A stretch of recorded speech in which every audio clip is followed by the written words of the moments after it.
Le problème, c'est que le Texas, c'est pas l'Ohio, c'est pas le Maryland, c'est un État extrêmement puissant, dont les États-Unis ne peuvent pas se passer. Pour comprendre, le Texas, c'est 28 millions d'habitants, ok, 30 millions d'habitants environ. C'est la plus grosse source de pétrole d'Amérique, et c'est même le plus gros gisement pétrolier au monde. C'est le plus gros fournisseur d'électricité d'Amérique. C'est le plus gros fournisseur de soldats d'Amérique. 175 000 soldats au Texas. Pour vous donner une ordre d'idée, en France, on est 70 millions, on a 250 000 soldats. Au Texas, on est 28 millions, on en a 175 000. Et bien mieux équipés, avec un budget bien au-dessus. Donc, le Texas, c'est un des États les plus riches d'Amérique. C'est le deuxième plus gros PIB pour un État américain. Et c'est le plus gros État en termes de terre après l'Alaska. Ça représente 7% du territoire américain. Si le Texas était indépendant demain, ce serait la 8e plus grosse puissance mondiale. Et ce serait un des pays les plus riches au monde, puisque le salaire moyen par habitant étant de 62 000 $ par an, ça ferait des Texans parmi les citoyens les plus riches du monde. Ce serait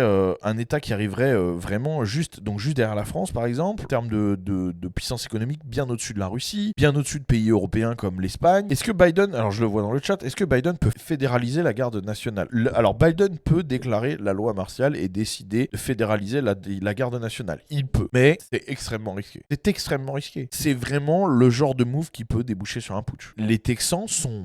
Le peuple texan est majoritairement pour ces interventions à la frontière et défend l'opération Lone Star. Les Texans, ce ne sont pas les Français. Les Texans, si vous voulez forcer demain un truc aussi terrible, ils s'y attendent même pas en fait. Ils n'ont pas l'habitude de la tyrannie. C'est pas comme nous. Ce n'est pas comme nous. J'ai eu la discussion il y a quelques jours avec une amie à lui expliquer ce que c'était le pass vaccinal en France, que ça avait été, mais elle était horrifiée. Elle était horrifiée que ça puisse exister dans une soi-disant démocratie. Ça aurait été absolument impossible ici au Texas. Absolument impossible. Forcer comme ça le peuple texan, c'est une très mauvaise idée. Ça peut déboucher sur de très gros problèmes. Et là, vraiment, ça peut basculer dans une guerre civile. La suite, ben voilà, on va voir. Pour le moment, il n'y a aucune réaction. C'est ce que je vous dis. Le truc, c'est qu'on est très proche des élections. Que va-t-il se passer? Ce qui est sûr, c'est que le Texas ne lâchera pas. C'est impossible. Et de toute façon, c'est une question de survie aussi. Les gens, ils ont très peur de ce qui se passe à la frontière. Ils le voient. Ils voient tout ce qui augmente, etc. Ils voient la criminalité augmenter. Ils voient le nombre de clandestins augmenter. Ils peuvent pas. Ils supportent pas.